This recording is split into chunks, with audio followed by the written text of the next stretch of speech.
Hello weathering fans, and welcome to our 19th Race for Terra Community Spotlight. Yes, you heard correctly, 19th. In today's video you will have the chance to see 5 different projects, namely a Ukrainian Army Pajero SUV, a Mechanicum Karacnos Assault Tank, a rendition of Vashtorr the Arkifane, a Sakraston Heavy Tank,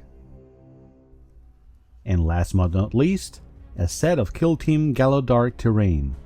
In other words, a scale model with its own diorama base, 2 tanks, 1 large figure, and 1 set of terrain, all in one video. Get ready! My friend Rick has accompanied me in my YouTube venture from the very first video, and I'm proud to once again display his amazing work as a modeler. And I say once again, because this is in fact his 9th entry in our community spotlight.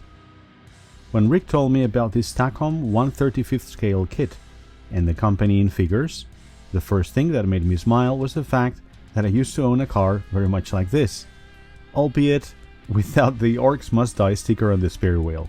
That and the license plate are decals which Rick made himself, by the way. Great touch. Which brings me to my next point.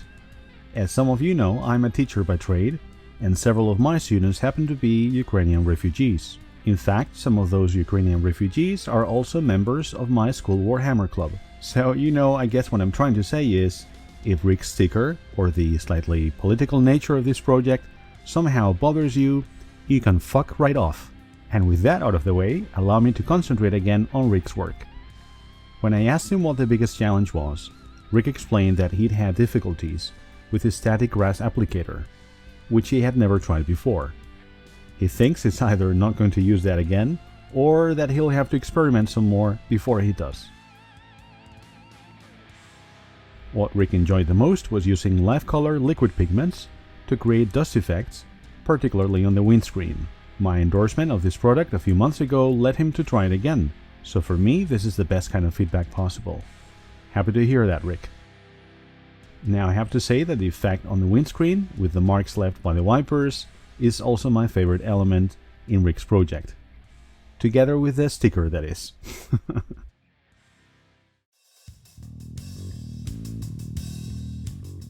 This awesome Mechanicum Karacnos is Stefan's second entry to date in our community spotlight. If you recall his previous entry, which consisted of a group of House Malinax Knights, then you will understand this Karacnos could very well be part of a larger Mechanicum army in the services of the Forge World of Zana. The reason I'm mentioning this is that I see a clear effort towards consistency on Stefan's part. Not only is the scheme similar to that of those knights, but most importantly, the story told by these tanks' weathering reminds me of them a great deal. And speaking of weathering, Stefan explains, and I quote, that he wanted to paint rust without relying on the ever-popular dirty down rust paint. Instead, he used layers of liquid pigments from Life Color and weathering washes from Flory models. Well, Stefan, I congratulate you on your choice here. Not only is the end product great, but I applaud your decision to avoid the DDR shortcut. And let's not mince words here, it is a shortcut. In terms of challenges, Stefan explained that he had to paint different parts on different days due to time constraints, and that he was annoyed that there were some color differences in the hull. However, Stefan added, and I quote, "For a gaming model, better done than perfect is a good mindset if you don't want to go mad."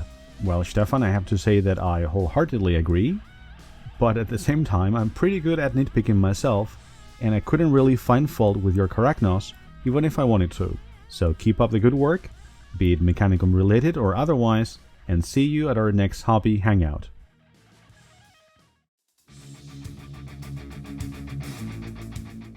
This is the second time that Tomasz enters our community spotlight, after an excellent, gritty Sikaran tank. This time the model is very different, and does not sport as much weathering for obvious reasons.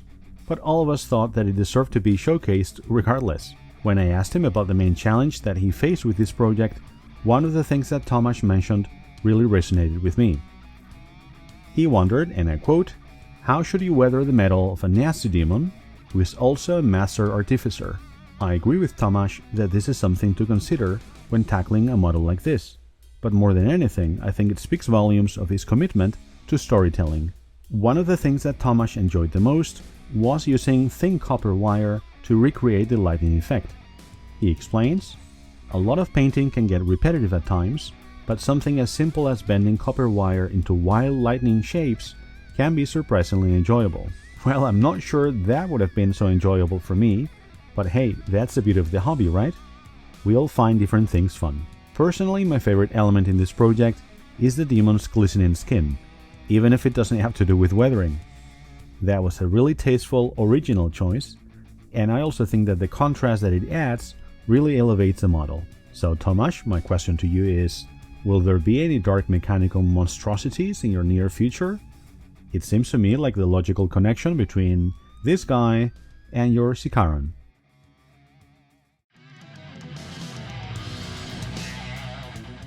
Like Rick, Jan is a Race for Terra veteran, and this is his 6th entry to date. If you're a member of our Discord, this awesome tank will by no means be the first vehicle by Jan that you admire. He is one of our most prolific painters, and like myself, he loves a good tank. Although I have to say that the pictures don't necessarily do it justice, due to the size of this beautiful 3D designed by Solwhite, so big that it didn't fit in Jan's lightbox. I think you will appreciate Jan's choices here. From the bluish-gray color scheme, to the green stripes, or the use of decals, everything screams 30k Traitor Militia to me. You've heard me say this before, but I believe this is the example of something that conveys not a sense of realism as such, but verisimilitude. What's the difference? Well, it doesn't look like a real tank, but it gives the impression that it's something that could really exist in the fictional universe of the 31st millennium. When I asked Jan about the main challenges involved, he mentioned the multi-layer chipping and the markings, which he created using multiple layers of acrylic inks. Interestingly enough, Jan combined dirty down rust with the brown enamel wash, which again shows how most of our Discord members are always looking for new products or for new spins on existing ones. Personally, my favorite element here is the aforementioned gray scheme, which reminds me of French World War I colors, and also the striking contrast with the rust on the tracks and the lower chassis. Well done, Jan, but I'm really curious as to your next few projects. What will it be next time? James is yet another Race for Terra veteran, and in fact one of the mods in our little Discord community. This is his 5th entry in our Spotlight, and like all the previous ones, his work is somehow related to the Sons of Mortarion, as you will see from the images. If I'm not mistaken, previously he entered a Death Guard Contemptor, a Tallyman, a Bloat Drone, and a Greater Blight Drone. So, you know, Death Guard something something or something drone something. Now, however, he is presenting us with this beautifully weathered set of walls and doors. Or is it disgustingly weathered? I guess it all depends on how far along you are in terms of Nurgle corruption, right? Jokes aside, I always enjoy James's often, shall we say, colorful responses to my questions. Since this is the first video of mine which features any swearing, I may as well share verbatim what he identified as the greatest challenge. James explained, and I quote, that it was the piss-poor job by GW, which meant that a full day or two was spent shaving and filing down joints so that the terrain would fit together easily.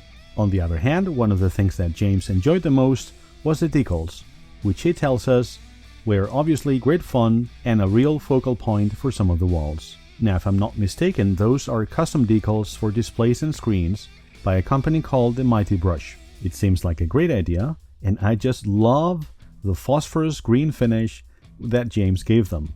Reminds me of microcomputers from the 80s. My personal favorite element, together with those screens, has to be the color scheme that James chose.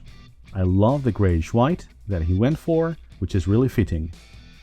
James explained that he wanted to convey the image of a sci-fi medical unit on a Space Hulk fallen into disrepair over hundreds of years. Well, James, I think you did precisely that really well, and that playing on this piece of terrain is going to be an absolute blast. So guys, I hope that you enjoyed tonight's Spotlight as much as I have. Our next one will take place around December.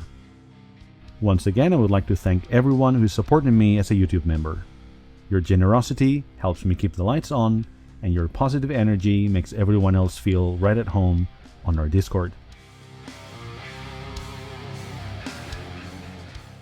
Thank you all, and remember, keep it up and weather it out.